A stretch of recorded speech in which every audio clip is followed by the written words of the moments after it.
Remember like 3 years ago when you didn't know what a bomb cyclone was? Nor'easter's not doing it.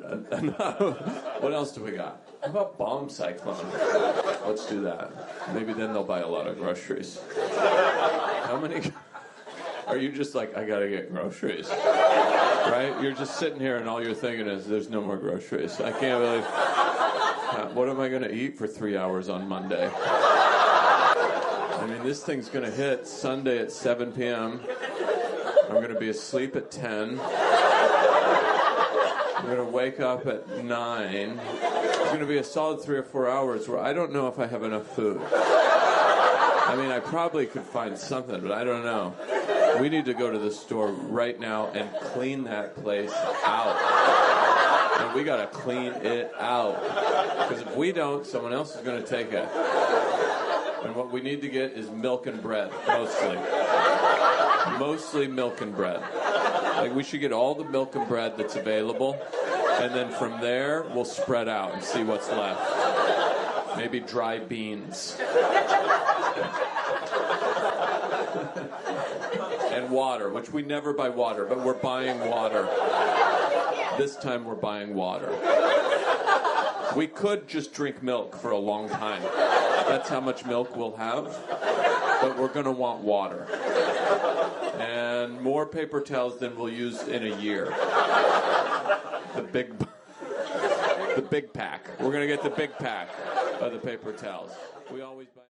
Stand up. That is comedian Ryan Hamilton this past weekend, nailing it with our Northeast bomb cyclone. Well, hello, my friends. I am back. I'll be joining you every day this week on the Daily Podcast. And today, I've got a great conversation with one of our favorite friends, thinkers, and talkers. Christian Finnegan joins me today. We caught up last night. You might have seen us live on YouTube. If not, you can watch it there, youtube.com/standupwithpete.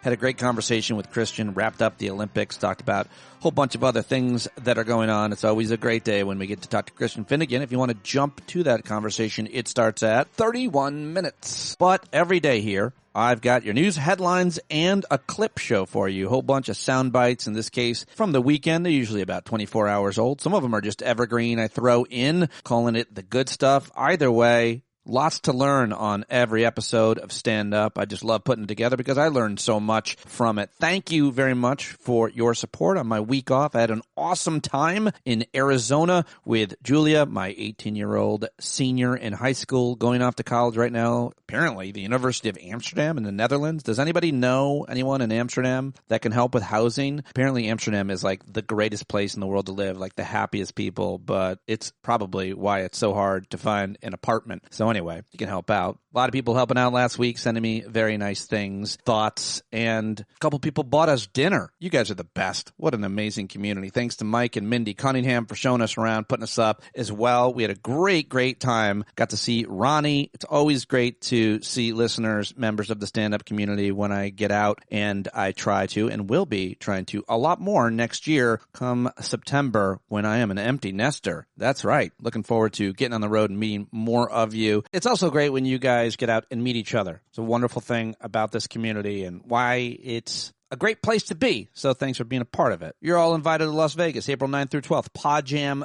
3. Details in the top of the show notes. And I will be hosting a hangout on Thursday night this week, so I hope to see you at Thursday night at 8 and anytime on the Discord platform. Anyway, it was great to take a week off. Haven't had a week off in a really long time. Thanks for everyone who did listen to the conversations I posted with Dr. Peter Hotez, as well as Amanda Nelson, who I am a huge fan of, and also talked to Tiffany Muller from End Citizens United. All three of those conversations are evergreen, so I highly recommend going back and listening to them anytime. Good stuff with all of them, but it's great to get a week off. Julie and I had an awesome time, and I don't get to see her enough, and I am so happy that I got that sustained period of time with my superstar. All right, let's get to those headlines and clips that I got for you. Can't do any of it without your support. Thank you very, very much. Patreon.com/Pete Dominic. And now your headlines for today. It is Monday, the 23rd of February, and we've got this, as the comedian Ryan Hamilton mentioned, high-impact bomb cyclone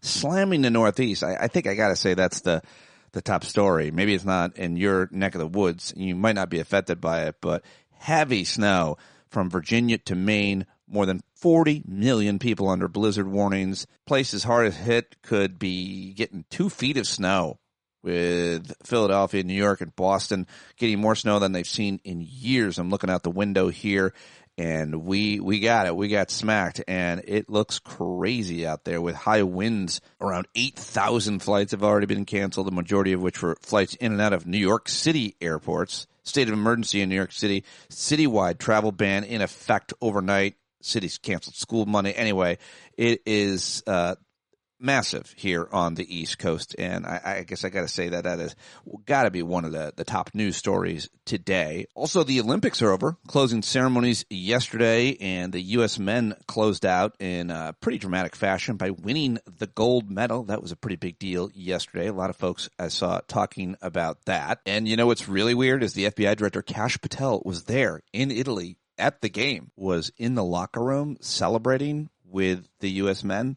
I don't understand. It makes no sense. Why would he do that? Why would they let him do that? Yesterday, there was in another news story, some guy who was a Trump supporter and pissed about the Epstein files went to Mar-a-Lago with a gun and a gas can, and you would think that the FBI would be, is investigating that. You'd think Kash Patel would probably be on top of it. But nope, he didn't try to hide the fact that he flew to Milan Winter Games on the taxpayers' dime to watch the U.S. men's hockey team take home the gold yesterday, and posted photos of himself in the post-match locker room. So his spokesman spent days trashing reports by a number of news outlets that he would be attending the event, and yet he was there. So I don't know. At this point, you know the big story that SCOTUS schooled POTUS. That's right. And the Supreme Court struck down President Donald McDonald's illegal tariffs, and so many stories coming out of that. I've got a lot of clips for you in reaction to it coming up. In Philadelphia, a federal judge has denied the Trump administration's request to delay a deadline this past Friday to restore an exhibit on the history of slavery at Independence Mall in Philadelphia, and those signs and pictures were put back up. I've got some audio from a local Philadelphia reporter on that coming up. And a big win for organized labor, a historic milestone for working people in the South. Congratulations to Volkswagen workers and their UAW family on ratifying their first union contractor for better pay, health cost reductions, job security, and more. Congratulations to all of them. That's a pretty big deal. I wanted to make sure I mentioned that. That's good news. Here's bad news. More than half of Canadians say the U.S. currently poses the greatest threat to their country's security. A stark indicator of how wide the perceived rift has become between the allies. That's a major development in news. And in a related story, last year, New York Times reporting, as tourism grew worldwide, the U.S. was the only major destination to see a decline in foreign travelers. With increased scrutiny at the country's border, ICE violence, and unpredictable policies, this year apparently is not looking any better. All right, well, those are the headlines that I've gathered for you over the weekend. Now it's time to get to the clip show. Lots of clips, and let's start with, I think, the best clips, a potpourri variety of clips related to the Supreme Court decision to strike down dictator Don's unconstitutional tariffs. And I think we'll start with, a really thoughtful, brilliant, smart analysis from my old friend Chrystia Freeland, who our old friend Ali Velshi had on his show. I used to join her and him back in the day on CNN, and they were very good friends. So Ali Velshi had Chrystia Freeland on to react to a clip from another analyst about this. I thought it was really smart, and I want to start with it from MS Now's Velshi on Sunday. Christy, I want to start with this. A couple of hours ago, I talked to Fred Hochberg, who is the former chair of the Export-Import Bank of the United States. I just want you to listen to what he said about the implications for the Canada-U.S. trade agreement in this development. This is a real political defeat for President Trump, and makes it very difficult, because if he doesn't do anything, he looks weak. And unfortunately, he will likely do something kind of more rash and irrevocable. The USMCA, the agreement between the United States, Canada, and Mexico, I think is very much at risk as a result of this. I can see the president just trying to blow that deal up. It comes up for review in July, so that is an immediate casualty that we could be seeing from this decision. Okay, so USMCA, what in Canada they called CUSMA. What do you make of those comments? So, Allie, I am by nature an optimist. I think you have to be to have gone into politics. And so I want to offer an optimistic possibility here. I am hopeful that this court decision, and I agree with you, it is very significant, gives the United States and the world an opportunity for a reset. The fact is that tariffs are not popular in the United States, particularly tariffs against U.S. allies. You know, the people who voted for President Trump didn't vote to have a huge fight with Canada. Americans generally like Canada. They didn't even vote to put big taxes on coffee imported from Brazil. And so the hopeful side of me says this can be an opportunity for a reset, for the president and his administration to adopt a policy where you have a reasonable, positive trading relationship with your allies like Canada. Remember, the USMCA, CUSMA, is President Trump's deal. I negotiated it with his administration. And when we were done, he said, it is the best trade deal ever. And it is a really good deal. And what I think countries like Canada could offer President Trump, what U.S. allies could offer President Trump in exchange is say, look, we're your friends. Trading with us is good for us and it's good for you. It's a win-win. But you were right about one big thing on trade, and you've been right about it since 2016. Mm-hmm. And that is that China's admission to the WTO did hollow out the Rust Belt. It did hurt U.S. manufacturing workers. And in fact, it hurt workers across the industrialized economies. So instead of fighting with us, why don't we form a common front, reset global trade, fix the mistake that was made when China joined the WTO? That, for me, would be a positive outcome from this very important Supreme Court decision. Chrystia Freeland, you know she's Canadian there. That outcome. Great analysis by Chrystia, as always. I thought that was super smart. That whole segment is worth watching for sure. All right. Also wanted to play, let's see, Neil Katyal. He was the lawyer who argued on behalf of the entities suing the administration at the Supreme Court. And here's what he had to say right after the decision came down late last week. These are our first remarks. We've just seen the decision, just heard it in the Supreme Court. But today, the United States Supreme Court stood up for the rule of law, stood up for Americans everywhere. Its message was simple. Presidents are powerful, but our Constitution is more powerful still. In America, only Congress, the Chief Justice, writing for 6 justices, said only Congress can impose taxes on the American people, and that's what tariffs are. Tariffs are taxes. I am so grateful for the leadership of the Liberty Justice Center, and in particular, the brilliant woman standing next to me, Sarah Albrecht, who masterminded this case, who took this case when so many others were afraid to stand up for the rule of law, who was dauntless in our defense of the Constitution. I'm also grateful to the 5 small business owners who stood up against these unjust, unconstitutional taxes. By taking a stand, they have paved the way for relief to tens of thousands of American businesses and hundreds of millions of Americans across the country. Finally, I lack the words to properly thank my incredible legal team at Milbank, led by Colleen Rose-Sinsdak and Sammy Illigan, who worked with me day and night for many months to craft this argument. This case, in the end, has always been about the presidency. It's not about any one president. It's always been about the separation of powers and not the politics of the moment.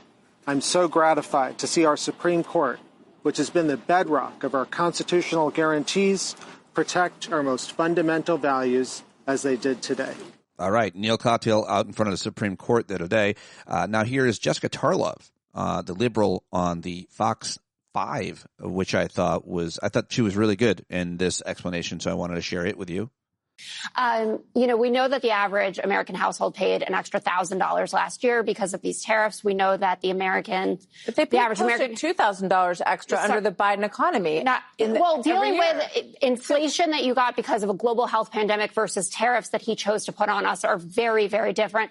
You know that 90% of the cost was transferred right over to the average American. You know also that we only had GDP growth for Q4 of 1.4%. I don't know if you were watching TV this morning. There was shock on people's faces. It was below even the lowest expectation. I think that Gorsuch's concurrence was maybe the most important part of the majority opinion today, where he basically said, we have a constitution. I know that you don't like it and that you think that you should bypass Congress, but there is a way that we do things here. And saying that it's only Democrats who are upset about tariffs really misses the point. Rand Paul out front on this. There were, I think, 6 Republican House members that voted with Democrats to remove the tariffs on Canada. 3 outstanding questions. $175 billion is owed back to Americans. How are we getting it? J.B. Pritzker is already suing the administration, $1,700 per Illinois resident. How will our trading partners respond? And then where will Trump go with this? We heard the 10% already, but there is an opportunity to back off because Republicans don't want to campaign for the midterms with a bunch of unnecessary tariffs. Indeed, indeed. Well done by Jessica Tarlov. Let's go to the former Secretary of Transportation. It's Pete Buttigieg making this video from his car with some smart analysis. Here it is. News for the American economy and for so many families around the country, because we have been paying the price of Donald Trump's tariffs, about $1,000 per household and rising. And these are objectively failing economically. Manufacturing has lost jobs, and we just learned that the U.S. trade deficit for goods actually is at an all-time high. So the tariffs were bad economic policy. It's good news that they have been struck down, but this is also going to lead to even more confusion and chaos as a result of the White House's actions. This is also a very important reminder that this president is not unstoppable. And whether it's taking him to court or taking to the streets, the things that we are doing are continuing to make a difference even before Election Day comes around. Indeed. And now some analysis from a widely respected, heavily coveted, sought-after economist. It's Justin Wolfers on CNN explaining it to us. I think in terms of the economics, actually, this is much less of a big deal than you might think. So first of all, the amount of money that the administration's actually raised is far less than the president likes to imagine. It's roughly $140 billion. I wouldn't mind $140 billion, but, it's actually not that much in terms of the scale of the whole economy. The things folks at home should know is actually it's not a big deal for you. See, here's why. I buy a lot of my stuff from Costco. Costco is who had to pay the tariff when they imported the olive oil that I just brought. I like imported olive oil. Costco then raised their price, and I had to pay a little bit more for that olive oil. If they're issued a refund, it's Costco who'll get the refund. Now, I can't imagine Costco calling me and saying, Justin, according to our records, you bought a bottle of olive oil 3 months ago. I'd like to write you a $3 check. So either the government's going to write a check to the corporations who are the importers of record, or they're not. And that means either the companies will be a little bit richer or they won't be. This has no implications for the future, and the future is what determines how they're going to think about prices and the like.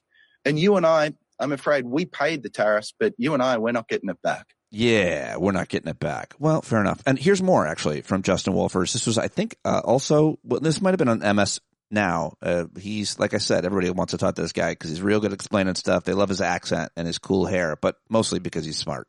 Because I imagine that some of the messaging from the White House, the vitriol from President Trump, wasn't just directed at Supreme Court justices, but it also sent a message to foreign countries. Because in a way, the court just took away leverage from President Trump in making these trade deals, right?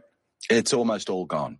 The president today, he's lashed back with his 10% tariff. But just imagine for a moment I call you and I say, hey, you better do exactly what I want, or I'm going to impose a 10 and you can make it up to a 15% tariff that will last for 150 days and then go away and there's nothing I can do about it. So the only thing the president's done right now is made him look like he's a tough guy, but he doesn't really hold many cards when it comes to other countries. The other thing the president likes to do is pick off individual countries. He has got some powers left, but very few of them allow him to call an individual country and say, hey, you kind of been annoying me, you've been frustrating me, whatever his grievance of the day happens to be, look out.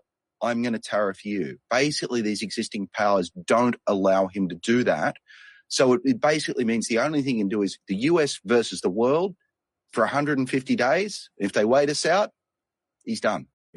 Yeah, there you go. More insight. Really good. Here's a little bit of a debate argument from CNN. It's Keith Boykin, and you hear stupid Scott Jennings chiming in, but Boykin making some pretty good points here. The reality is that the president didn't just accept the ruling like you said he did. Yes, he did. He got up there. He got up there in the press conference today, and he attacked the U.S. Supreme Court justices. He said that they should be embarrassed for their families for making a decision that stood up to him. He attacked them and said they were disloyal and unpatriotic. He said they were disloyal to the Constitution even. That's more than disagreement. That's irresponsible rhetoric. Yes, indeed. Good points by Keith Boykin. Here is the Treasury Secretary Scott Bessent trying to spin it on CNN with Dana Bash yesterday. With the big question, will you refund the roughly $134 billion in revenue taken by these emergency tariffs? Well, Dana, that's not the big question. Let's just level set here. What the Supreme Court did was a very narrow reading of the president's authority under the IEEPA tariffs. We have other tariff authorities which have been functioning, Section 232 tariffs, Section 301 tariffs. And Dana, when you say it's a big question, that's bad framing because the Supreme Court didn't even address that. The Supreme Court remanded it down to a lower court, and we will follow what they say, but that could be weeks or months when we hear them. So the Supreme Court did not address refunds. Sure, they didn't address refunds. That is clearly going to be up to you, which is why No, Dana, it is not up to me. It is It is not up to the administration. It is up to the lower court. Let's just be clear on that. Okay. Well, the Justice Department told a federal appeals court in this very case last year, if tariffs imposed on plaintiffs during these appeals are ultimately held unlawful, then the government will issue refunds to plaintiffs. Again, I'm not going to get out ahead of the court. We will follow the court's direction, but as I said, that could be weeks or months away. That decision was not rendered on Friday. Well, it kind of was. And Scott Bessent, there's a lot more to that segment on CNN if you want to watch it. Now, a lot of people are making hay about this. They're saying that this was Trump calling into C-SPAN. I don't think it was. It wasn't, for sure, but it sure was funny. Calling on the Republican line, it was John Barron. Take a listen. In Virginia, Republican. Let's hear from you. Well, this is John Barron, and this is the worst decision you ever have in your life, practically. Jack's going to agree with me, right? But this is a terrible decision. And you have Hakeem Jeffries, he's a dope, and you have Chuck Schumer, who can't cook a cheeseburger. Of course these people are happy. But true Americans will not be happy. And you have the woman earlier, I assume she's a woman, she's a Democrat, but she said she's disgraced. She's devastated. All right, by John. this. We'll go to Chester. All right, John Barron. That is the name that he used to use when he pretended to be his own publicist, when he would call New York magazines and newspaper tabloid sections. That's such a disgrace. Such a disgrace indeed. All right. Well, there was a bit of a conversation a couple weeks ago at our hangout when someone used the word illegal in reference to undocumented people.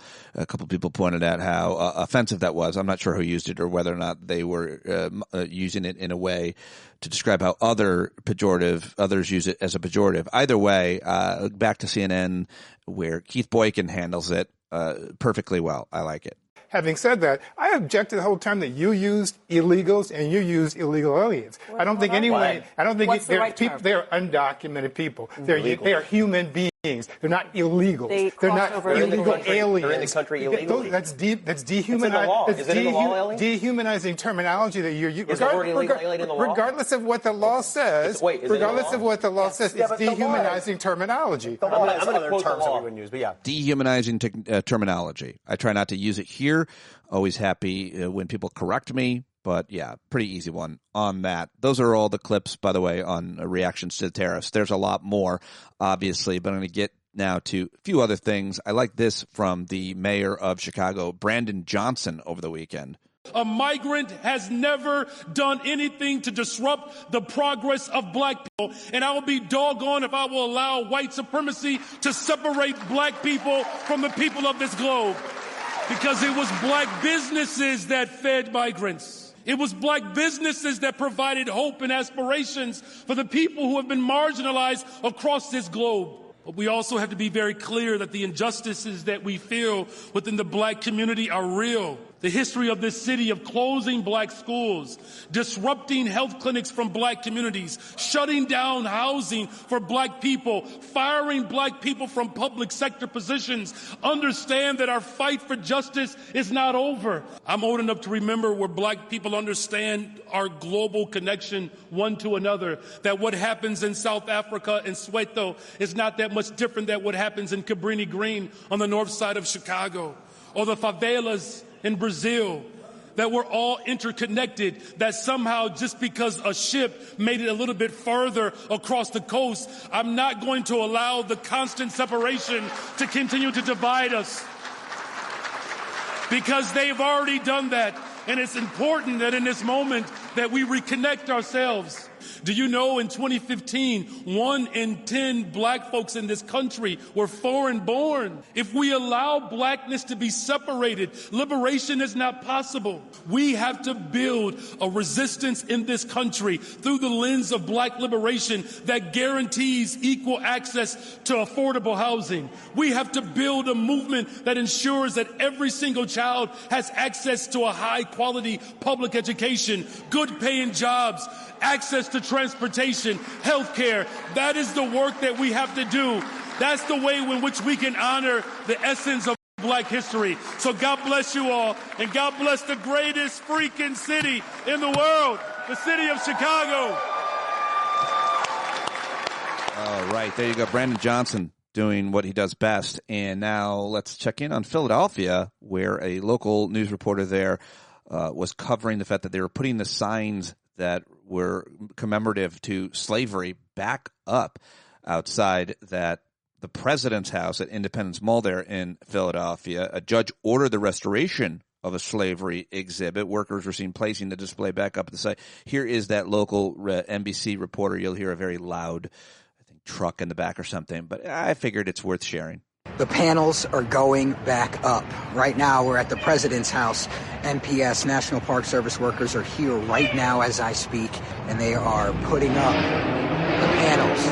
The judge ordered them to put up the panels by Friday, February 20th at 5 o'clock, and it looks like the panels are going back up. Obviously, the city of Philadelphia sued the Interior Department and the National Park Service a couple of weeks ago, wanting them to restore the President's House, where 9 slaves were held by George Washington, back to its original state. 34 interpretive slavery panels were taken down on January 22nd. That's when that fight started. The Interior Department is now appealing, but in the meantime, as you can see behind me, the panels are going back up right now. They are going back up right now. So, yeah, we lose and then we win is seemingly the case too often here, and not often enough at the same time in the United States of America. Finally, I wanted to play hockey player Jack Hughes. He's the guy who scored the winning goal yesterday. He's got a brother on the team, and everybody's talking about the Hughes brothers yesterday. And obviously, a lot of young folks are outspoken, have political views from this century, including apparently the Hughes family, who is for LGBT equality. He was asked about the controversy where some of the NHL teams were wearing jerseys with like rainbow flags on them for commemorating or just to support LGBT equality. And this is a clip, a little music from maybe a while back, maybe a year ago or something when this controversy happened. This wasn't recent, but I just thought it was interesting. Everybody was sharing it because everybody's trying to own this kid because he scored the winning goal, and just thought this was worth sharing. Our team participated in its annual Pride Night in December, but this season, a bunch of players and some entire NHL teams have declined to participate. Are you surprised to see this kind of change? The team I played for, the Devils, we really support that, and we're welcoming organization. So I think a bunch of the guys in our team we're looking forward to that. And then, you know, obviously with how we grew up, my family really supports that too. So I can't speak for other teams, but, you know, I know in New Jersey, that was a night that I think everyone on our team was really welcoming, and they know it's really important. So it wasn't even a thought about not doing it for us. There you go. He's not exactly a poet with his words, but I thought that was really good. It supports that. Could have talked a little bit more specifically about what that is, but I will take it. I will take it. I like it, and I thought that was great.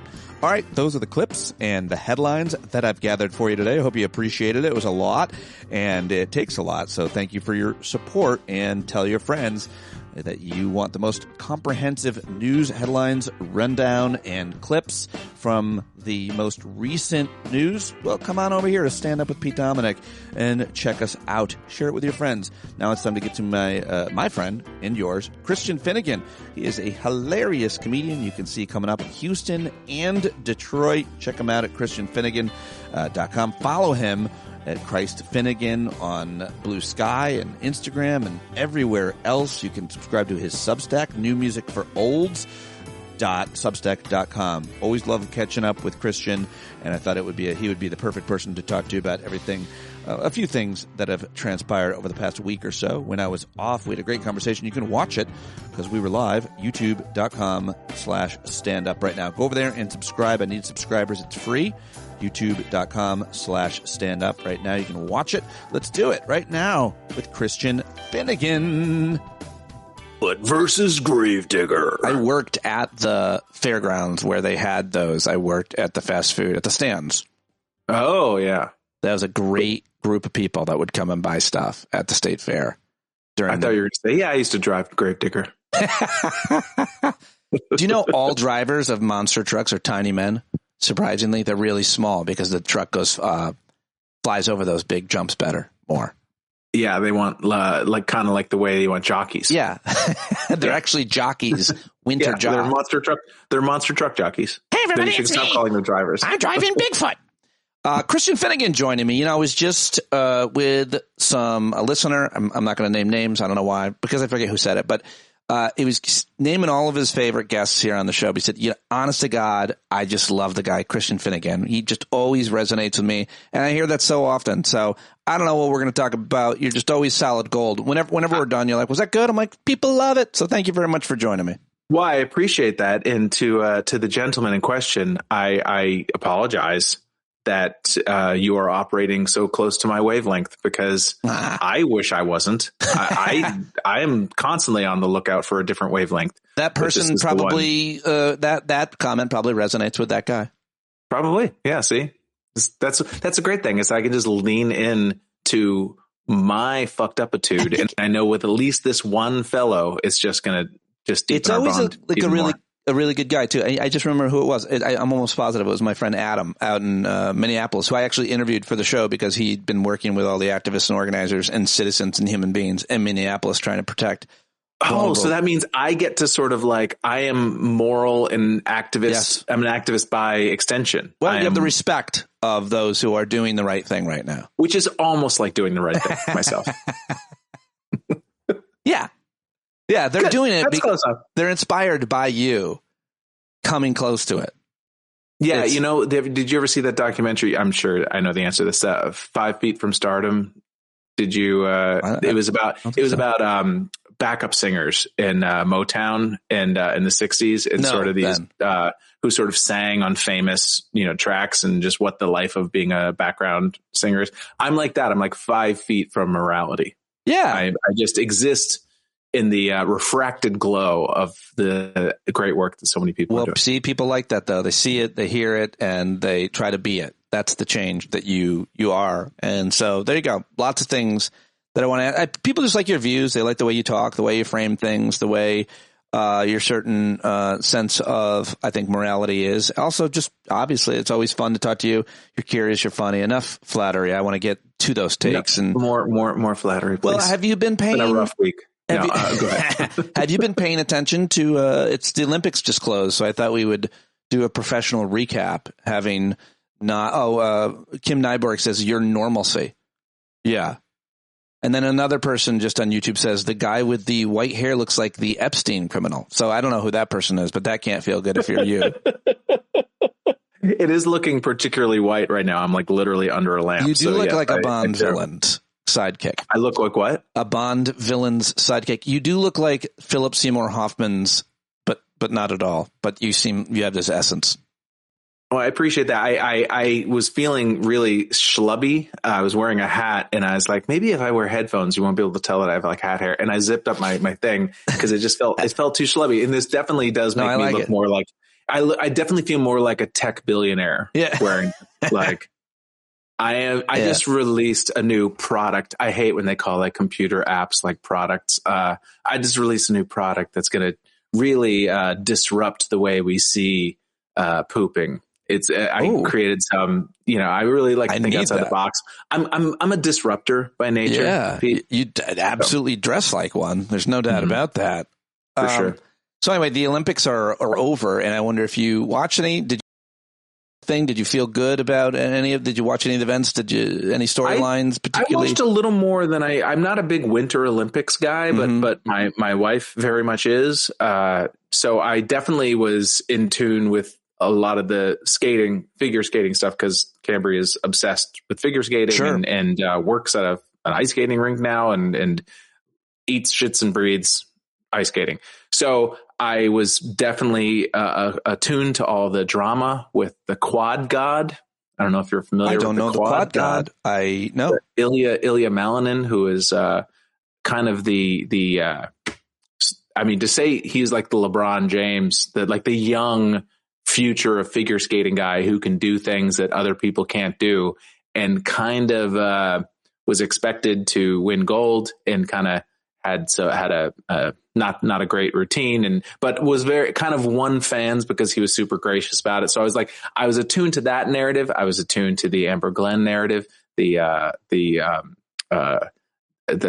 lovely young skater who won, whose name now escapes me, Alicia something. Alyssa Liu. Alyssa Liu, yes. Yeah. I read a little about her. I didn't watch any of it, but I did. She's going to be a celebrity. Yeah. Like she's going to be one of those people who breaks Olympic containment, and actually, because she's like got charisma and she's got kind of a, not necessarily bad girl, but she's got kind of like, I don't need this attitude, which I don't, like she seems to have other interests other than skating. Apparently she had quit for a while and then came back. So it makes for a good story. Yep. Like she's going to have like a post-skating Tara Lipinski-esque career, I imagine. Oh, wow. I didn't know you knew so much about Tara's career. Lipinski. I really, I'm a Lipinski completist, as we know. Yeah. Did you find any of the obscure events? Did you have fun watching or making fun of? People love to talk about curling, man. Yeah. I feel like curling is having a moment. Mm-hmm.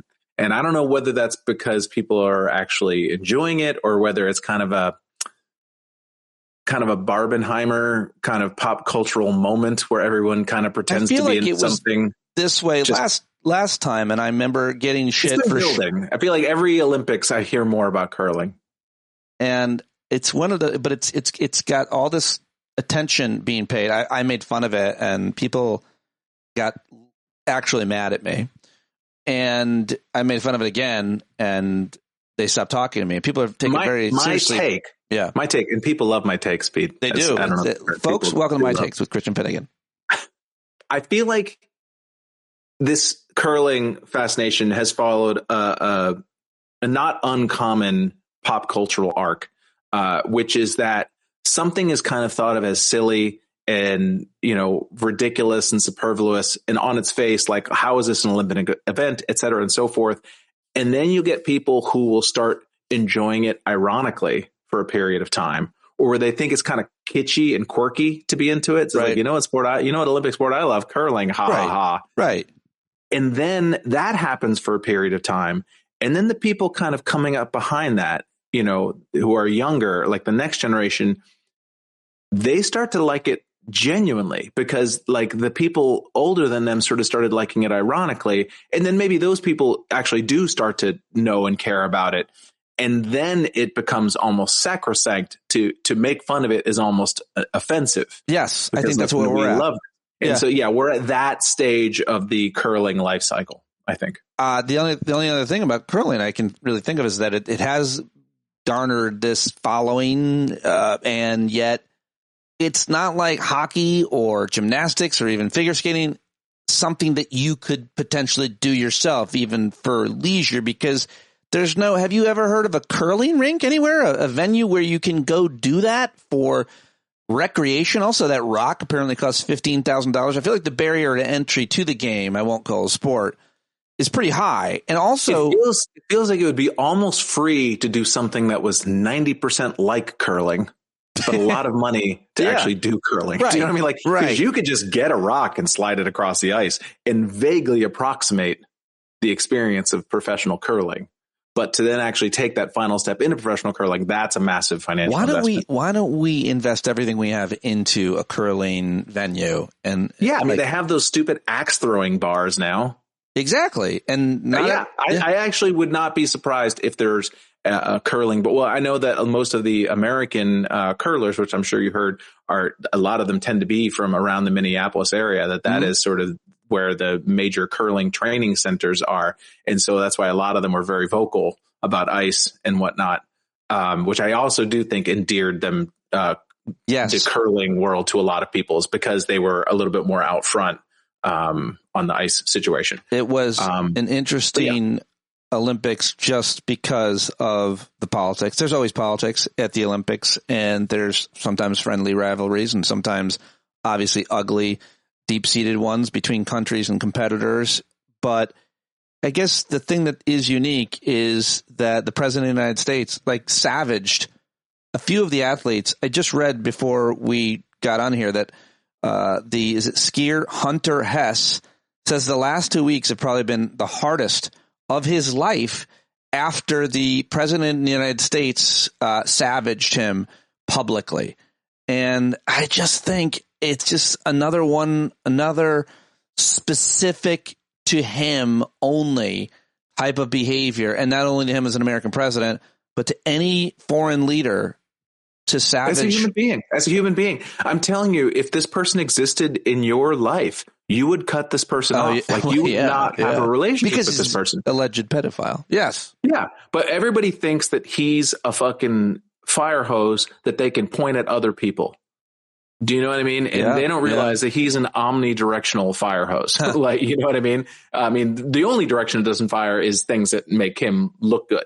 You know, and I've always had, maybe because I'm your typical kind of half-assed coastal liberal, whatever, but I've always had sort of awkward misgivings about sort of being overly patriotic during the Olympics. Too, and it feels silly, and it feels like ridiculous, because in so many of the events, we just have built-in advantages over most of these other countries. Like, it always feels like silly to me when we're like rooting for Americans to crush the Romanians in gymnastics. Do you know what I mean? It's like, maybe we just let Romanians have this one. Although like, the tiny Norwegian country of Norway, always seems to win, and they beat us. So, hey. Yeah, but I'm just saying, it's like, I never have this, or like USA. Right. And you would think instinctively, with what's been going on with ICE, and immigration, and just in Trump in general, destroying our relationships with every other country in the world. Yeah. Yeah. You think that would make it even harder to root for the Olympics this year. But in a weird way, because Trump has attacked these athletes personally, he's stripped this notion of, rooting for the Olympians is being pro-America, which means being pro-Trump. Not even Trump is pro-Olympian. So it feels like, then I feel much freer to root for these people. That's a great because he's not on their side. So exactly. I can be. Yes, because as long as he's savaging them, I'm going to root for them, because imagine what the pressure is to compete without the leader of your country putting you on blast. A friend of mine also, he listens to the show. What's up, Brian? He texted our high school group chat. It was like 19 of us in there. And he said, the sacrifice of these Olympians is so inspiring. And I was just like, they're not dying. Like, sacrifice. They're not sacrificing. I tried to argue a little bit. People, I just don't see, it's an honor. Like, they work it's a dream come true. Sacrifice. Anyway, Brian, I just wanted to finish you. and see if Christian I would honor their take sacrifice in the sense that they are almost in the same way that I honor the sacrifice of people who go into stand-up comedy, because like it ain't gonna end well. Like maybe not end well, but I mean, there's no gold watch. Do you know what I mean? There's no pension. Going into stand-up comedy to become a comedian, to become an Olympian. Obviously there is always the lottery ticket of like, oh my God, I'm Patton Oswalt and I'm a billion. I think if you're an Olympian, when you get that tattoo of the rings, and then you're more likely to get doing a sport when you're just like, oh great, you're a pole vaulter. I mean, I did a whole long stupid bit about this exact topic on my first album, Two For Flinching. Check it out. But I did but the Olympics, most of these people are devoting just massive chunks of their lives to something with no real payoff at the end, other than, like Cambry, when she goes to the ice skating rink, and sometimes the Olympians will be coaching her, and it's like, because how else are they going to monetize? I'll tell you how, I think that probably was way more true, honestly, when you taped that special, than I feel like if you are in the Olympics and you're smart, you shouldn't have to do it, but you're smart about it and you want it to be, you just Instagram. And once you have hundreds for a while. I mean, once the light fades from your silver medal performance, do you know what I mean? Do you think anybody, how much are they monetizing that a year and a half down the road, 2 years, 3 years, 4 years? You know what I mean? I'm saying I honor their sacrifice in that sense, because it's not like, they're going to be able to get, many of them will be able to achieve endorsement deals and things like that. So I honor their sacrifice of time and energy, and to give this give the world the sort of shining event that the Olympics is. I think the Olympics as an institution is wonderful and important, even if I don't particularly watch a lot of it. I think it's a great thing. And so I honor the Olympians for giving up their lives and livelihoods in certain circumstances to give the world that gift. If you say so. It's very generous. I think once you're in the Olympics, you can work wherever you get anything you want. I think they just get they give you a house and a job and you're good. How about this out of the Olympics news? Just breaking on Sunday night. The head of the FBI, Kash Patel, went to he was not in Italy for the Winter Olympics apparently, but he was in Italy for some reason, and he celebrated in the Olympic hockey team locker room. Kash Patel's taxpayer-funded work trip to Italy included a well-documented raucous locker room celebration with Team USA at the Winter Olympics. First, I would ask you, can you imagine James Comey being in the locker room? Can you imagine Robert Mueller being? And can you imagine? In their defense, James Comey did get backstage passes to see Guar at one point. That was a deep cut. But can you imagine being in the Olympic locker room after winning the gold medal, and you turn and you see Kash Patel? If you know who he is, you had to be like, why is that guy here? It's not just Kash Patel, his entire Secret Service entourage. You know what I mean? So it's not like Kash Patel just wandered into this room. The FBI director is not just there's a whole line of bullshit that comes along with that, in addition to who the fuck is this guy and why is he here? Really weird. Not okay. It's not weird. It's not weird when you look at who these people are. All they want to be is they just want perks. They want perks, and they want Instagram content, and they think that they have earned the right to be invited to the party.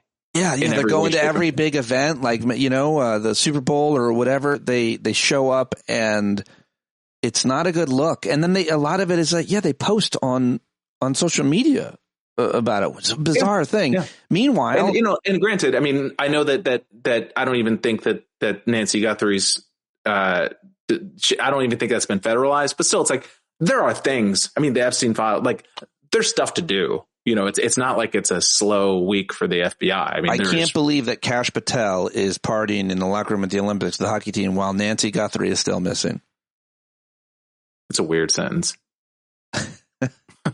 I was just in Arizona looking for her. Oh, I heard that about you. You just took it upon yourself. People are like, why'd you go to Arizona? Like, I wanted to find her. It's such a sad, tragic story. How'd it go? Did you find her? No, but I kept seeing her everywhere. Because when you're looking for someone, she looked like a lot of ladies in Arizona. But what a damn nightmare, and the amount of attention it's getting or gotten, and now they still haven't found her. It's like a month, and I don't want to make any more jokes. I have my own dumb theories, like everybody does, but it's just like, again, I don't want to. Relative, ransom. I'll have the conversation. I don't want to make content of this. I don't want to be ghoulish about it. Like this, right. It's terrible for the whole family. And Savannah Guthrie, who I don't know as a human being or whatever, but I will say, like, whenever I would see her on TV, like, she just always would have this like beaming, bright, Savannah, like natural smile. Yeah, just a natural smile. She seems wonderful. Yeah. Yeah, it's you can tell people who are smiling because they're nice, as opposed to because they've trained themselves to smile. If it came out that there was some connection to her as a result of the kidnapping, can you imagine just having such an amazing career on a show like that, and then that being a consequence? You'd trade it all. Anyway, here's just an apropos of nothing. Yeah. Who's the most shocking fall from grace for you? Like Matt the Lauer. Person who, like, Matt Lauer. Yeah, that's a good one. That's a good one. You know what though? I don't know that it is a good one. I mean, a dude in media, like, I guess you're not shocked by that. I mean, you're putting me on the spot. Okay, I know one. But you have one. Go. Marv Albert. What happened to Marv Albert?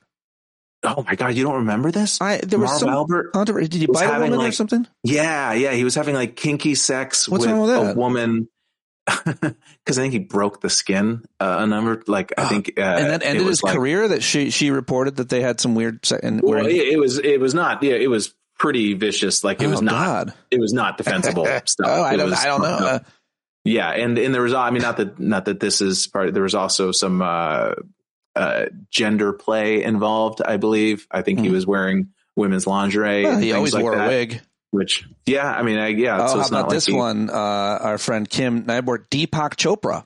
He was in the Epstein files. Are you shocked with his fall from grace? Oh, I probably would have been 5 years ago, but now I kind of be like, oh, these professional intellectuals were they all fell in. They all fell into this orbit, because that's what I think I've come to realize is that these rich people, these billionaires, they want to feel like their lives are a French salon, a Paris salon. And so they want like interesting. I mean, in addition to the sex trafficking, a lot of what Epstein seemed to be peddling was connections and sort of interesting groups of people. Yep. Like, I'm going to have the former Israeli prime minister and also Richard Branson and also David Blaine, the fucking magician. Do you know what I mean? That it's just these random and so I guess that is to say somebody like Deepak Chopra, him, Noam Chomsky, like all these people was like, all right, you're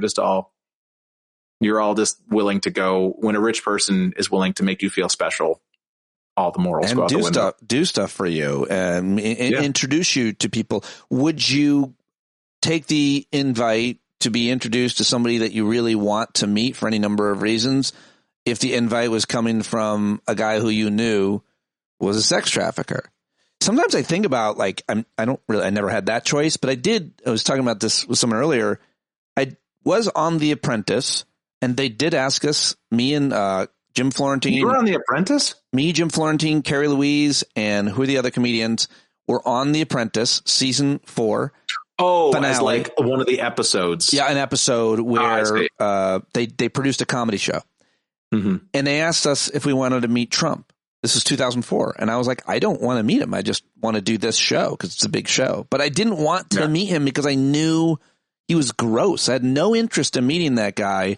But I did want to, ride the show, which was an NBC show, not a Trump show, in my defense, if there is any. But I remember just not wanting to meet the guy. And I remember Alfred Schultz, my old producer, when we were told we needed to interview Harvey Weinstein, I was like, nah, we're good. Like, so you do. I'm not trying to tout my own kind of moral clarity on these choices when I had the opportunity, but you do have that. you should have that thought. Like, do I want to do this? You have agency. You have agency. You have agency. You should have. And sometimes the most moral thing you can do is to say no, even if it creates awkwardness. Do you know what I mean? Take it's something I have always struggled with my entire life, because it's like, I think one of the reasons I love doing stand up is because I can actually say what I think. I mean, that sounds very cliche, but I don't have the pressure of not wanting to make an awkward dynamic in the room. Do you know what I mean? Which I feel like has, never to the extent of hanging out with sex traffickers, but there's certainly situations where I was in the room, in a green room, say with a comedian who like said material that I find repellent or whatever. And just in order to keep the sort of herd nice, I mean, a green room is sort of a demilitarized zone anyway, but it's, and I'm not saying, and we're giving these dudes the benefit of the doubt. We're giving the benefit of the doubt that they weren't all signed up because they knew exactly what Jeffrey Epstein was and what he would do for them. What do you think that any of the new revelations have done? Have you learned anything? Are you surprised by anything? And what do you think might still be out there? Because apparently there's a lot more documents and still a lot redacted. Oh, I can't. Yeah. I mean, I can only imagine how crazy the stuff is that's been redacted if this is the stuff that's sneaking out, And I will say, one of the main things that I've thought over the past week is I've never understood why Trump thought he could be president. Like when he used to say like, oh, I'm going to run for president one day, I would be like, what are you fucking kidding? You're a fucking page 6 punchline. You're like, I mean, I used to do a joke about it. He's like one of those New York characters, like the fucking Rent is Too Damn High guy and Curtis Sliwa and just like these sort of people you would just read about. They're like wacky New York characters. And then, but with all this stuff and with all of these, like the world's richest people and all of these public intellectuals and politicians being, Bill Richardson, like who knows what the fuck he was up to in New Mexico with the stupid Zorro ranch and all that. Like it makes me say, oh, this is why, because he knew these people. He knew these people, like that he actually did operate in these circles, but it wasn't in public. It was in private. Right. Do you know what I mean? It was in these sketchy, and who knows, I'm trying to presume that they were all, I'm not saying it was like an eyes wide shut situation or whatever. Maybe it's possible, but they all sort of interacted in this sort of shadow world. And I see like, oh, that's why he thought he could be president. It's because he knew the power players. He knew these rich and important, they're all one, like Kevin Bacon game. They're all one person removed from him at the most. It's wild to believe how much is there. And yet I'm still on the side of people saying, well, which influential rich person wasn't in the Epstein files? Most. Yeah. I think most people you're... and most men were not in the Epstein files, didn't meet Jeffrey Epstein, didn't contribute to the sex trafficking and so on. And I'm not defending certainly wealthy, influential people, but it's some of the pronouncements I feel like have been kind of doing an injustice, and some of the reactions, but still so much to come. And I do think that it's done a tremendous amount of damage and split the kind of MAGA movement in a way. I think it maybe not split, but it a lot of the influential podcast bros. Even the people who are still on the train are backpedaling and uncomfortable and would rather change the subject and talk about other shit. And they're on defense and they're feeling like gross about it. And it's they're in the cynical phase of whatever cycle this is, but hopefully some of them will come out the other end and become empathetic, moral human beings again, but who can say? Do you think you will be watching the State of the Union this week?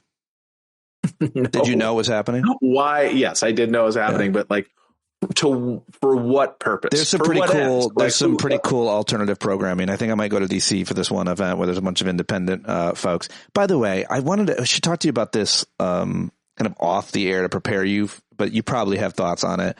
Like we have to have a conversation about what it means to be a journalist, what it means to be a content creator, what it means to be a commentator, what it means to be an influencer, what all those different words mean, because there are a lot of people on the progressive left that have huge followings that are not decent, ethical people. And I think we need to obviously call them out, but I'd want to have a stronger case before I make it publicly. But what I'm talking about. And it's not as a matter of savaging people or damaging people. It's certainly not that I'm like jealous of them. It's not that either. It's that they're not doing good things, and their incentives are just to get popular and to make money and get clicks and so on. But the clicks turn into money.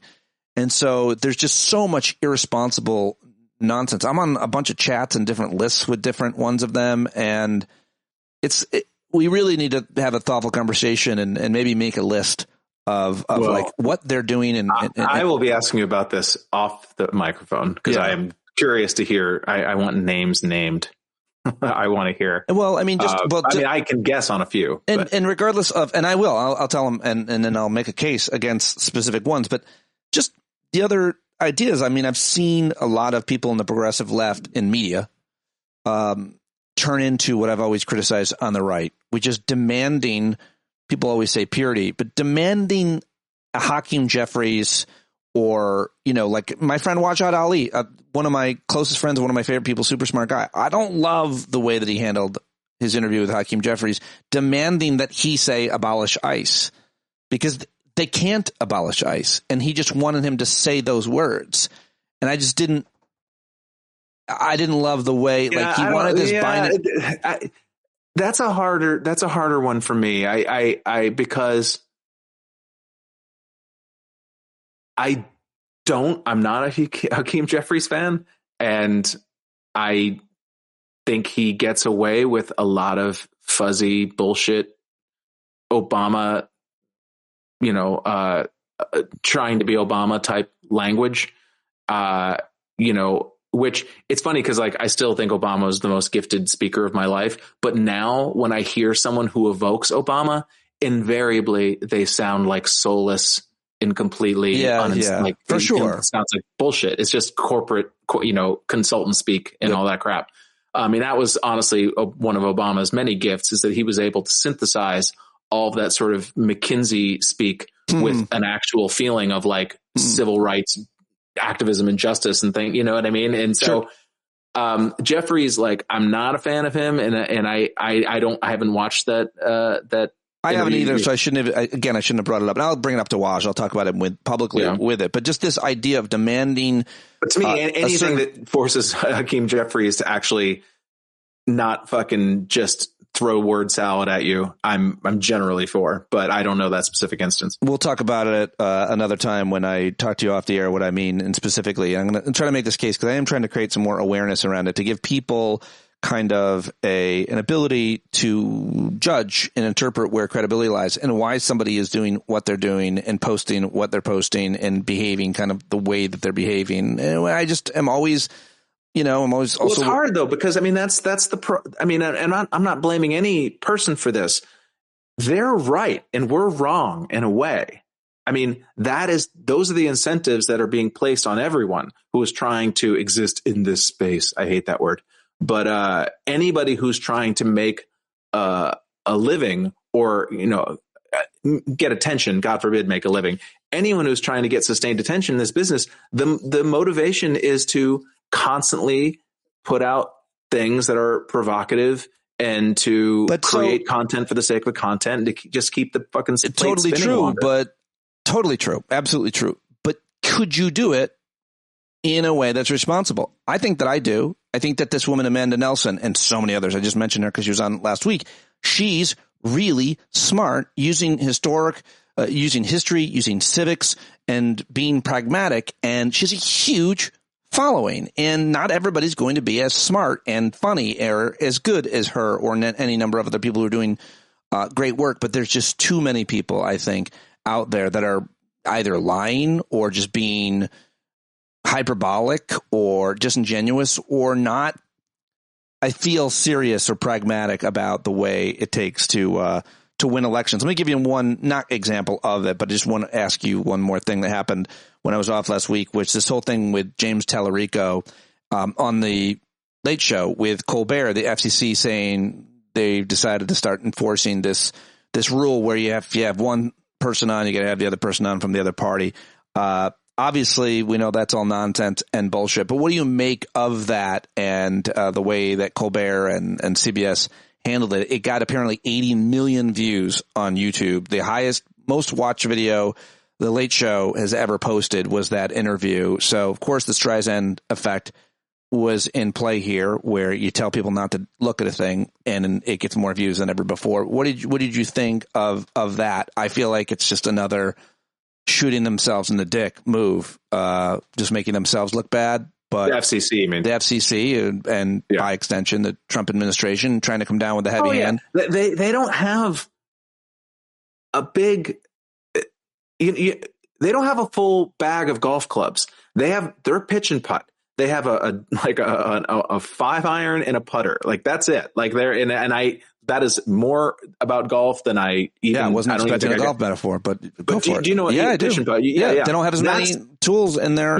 That's all they have. They have just bad faith, kind of trying to just the most blatant hypocrisy that's absurd on its face and not even meant to deceive you. Right. You have to know how absurd it is, and it still happened to you. Do you know what I mean? Like that's what they want. They want. I mean, I hate invoking 1984, but it's that whole thing of like, how many fingers am I holding up? And I'm going to keep punching you in the face until you say 2. Right. You know what I mean? Because it's like, it's not just that you have to say what I say. You have to know it's wrong. I need, and so anyway, they have that, and they have just brute force, which is also backfired. Yeah. My point is they don't have that many tactics. And so trying to shut things down, and especially when you have somebody who is, shiny object oriented as our current president, these decisions are made in a Truth Social post or in a 5-second rant that he has at 4 a.m. to whoever's nearby. And then it has to become policy. And then you have to see all these bureaucrats have to sort of backload that with some sort of, either legal or systematic, which they don't have because they're reacting the same way the rest of us. Like, what? Oh, I guess I've got to go argue for that thing that the crazy motherfucker just posted. Along the lines of Orwell in 1984, this has been happening for a couple months now, since he's been reelected. But did you see they hung a giant banner of Trump's leering, angry, rapey face in front of the Department of Justice on a banner? Let's just take a moment. The president's face on a building, a government building. One thing to put his name up there, but his face. And it is funny that it's this thing where kind of what you were talking about before, like nobody, not even any other president, but any other world leader, like who acts like this. And I feel like in a lot of ways that is making people not take it as seriously, because it's almost like they think that America is on vacation from itself for 10 years. We are. I mean, I hope we are. It feels like it. These are the rules for this guy. Yeah. But, after this, we'll go back to being normal again, and maybe that's true. Maybe there is just something so fundamentally perversely idiosyncratic about this one person, Donald Trump, that when you remove him, all the institutions just slap back into place. Who knows? I want to believe that. I want to believe that at least to some extent. I don't necessarily know if I want to believe it, because the institutions were fucked up. Fair enough. But yes, I understand. I think that's what everyone was hoping, is that Biden would get elected, and then everything would just sort of snap back to being the way it was, and obviously that didn't happen. Finally, we are about to, but even worse for people living, I think, in a city, endure yet another major winter storm. That'll be 2 in one winter. How much do you blame Mom Donnie, your boy, and how is he doing? I mean, isn't he screwing the pooch on this? Shouldn't he?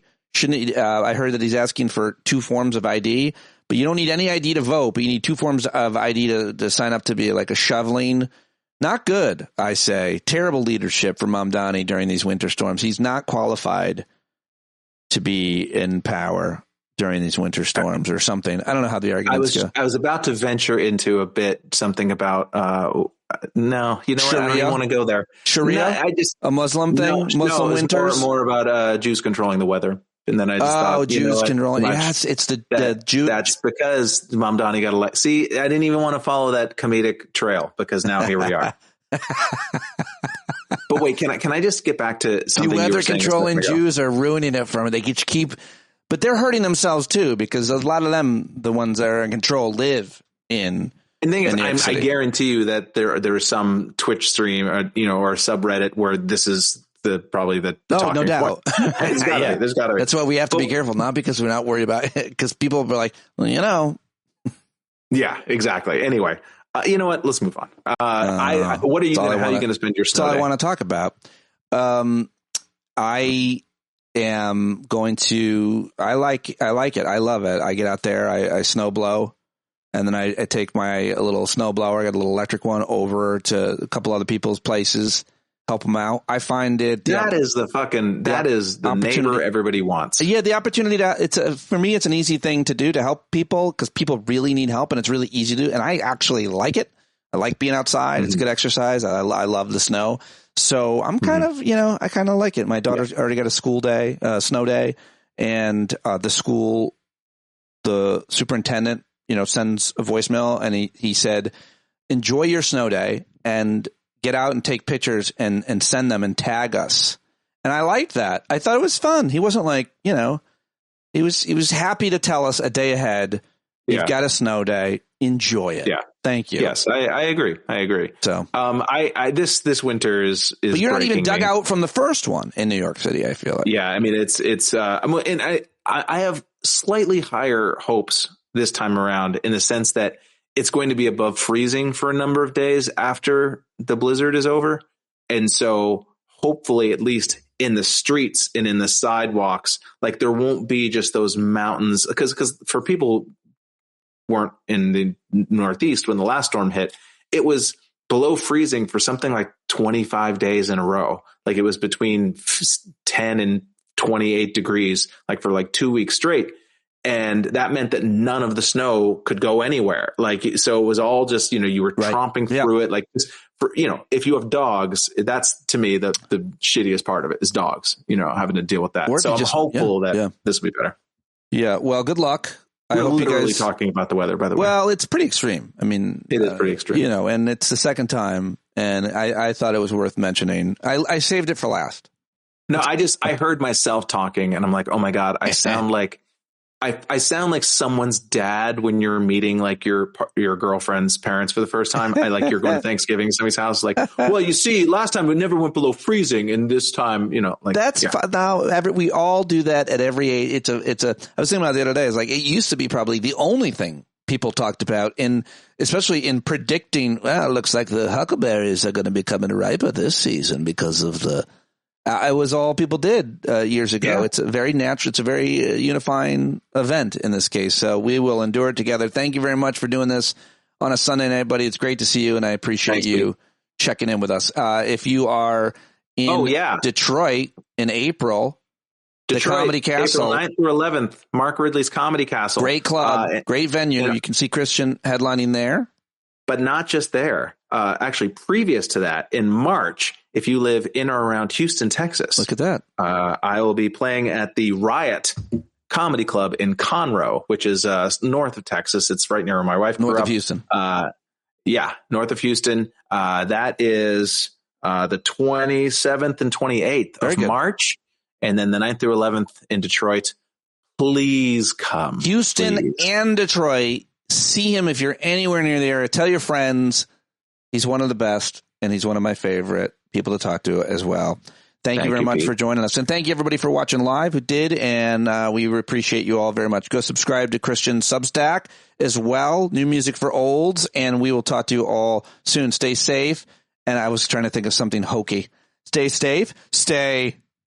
Yeah, whatever. Have fun playing your board games. Take a nap, play board games, eat nachos. In Maine, the guy says, snowblower gassed up, nachos and beer. Maine is ready. Good luck everywhere, everybody. All right, there you go. Christian Finnegan. Go see him in Houston, in Detroit, Substack. Go subscribe. Follow him on all the social medias. That's what I've got for you here on Monday, Blizzard Day. Hopefully you got a snow day if you're here on the East Coast, and if you're anywhere else, hopefully the weather is beautiful and you have a normal Monday. I'm very happy to have you here and supporting me, you bumblebees listening all the way to the end. I hope to see you in Vegas. Get your tickets now before they get too expensive. They're already kind of expensive, the flights, so maybe you'll have to use points. I don't know how you're getting there. I just hope that you get there. Thank you very much for being here, though. Tell your friends, and I will talk to you tomorrow. John Carroll taking us out, as always. JohnCarroll.org right now. Get up on your knees. When you can't see the forest for the burning trees, you got to stand up. Hey, you've been sitting so long, you got the creaky knees, you got to stand up. Stand up. I think you're driving wheels with leaking grease. Boy, you better stand up. Stand up. Well, there's a whole lot more of us who know what's right. They'll keep right on ignoring us if we keep sitting tight. You got to open up the window to let in some light. You got to stand up. That's right. You got to rise up. You got to stand up. You got to stare the devil straight in the eye. We got to let him know it's his turn to go. See it clear and all you hear is a lie. Don't get up off of your butt, get down off of your fence. Even if it ain't a very friendly audience, well, they'll begin to listen when you start making sense and you stand up. Stand up. No need to point your rifle to defend your town. Just stand up. Stand up. You know they can't deny you what you're laying down. Oh, you better stand up. Stand up. Show your face with every color, yellow, black, red, and brown. She's the place where every lost child will finally be found. There's only one thing to do before we stand our ground, and that's stand up. Stand up. Well, the founding fathers saw a land for all. They had to stand up. They had to stand up. They had a keen imagination for a crystal ball, drawing all the plans of a stand up. But all they had to go on was the time they were in, with other causes for laws, and since they weren't even sin, they knew that change was gonna come before the change would begin. They had to stand up. All right, they had to stand up. We got to stand up. We got to look the devil square in the eye. We got to let him know it's his time to go, and make it clear when all we hear is a lie. Why you lying awake wondering where the money all went? It'll be the cost of freedom that'll go unspent. You can see him flee the scene of that experiment if you stand up. All right. We got to speak up, we got to reach up, and raise your voice in every way you know how. Don't be toes up, you got to show up. Ain't no better time to do it but now. No need to pledge allegiance to no wanton tribe. Rise up, show obedience to the voice inside, and listen well and it'll tell you not to run and hide. It says stand up.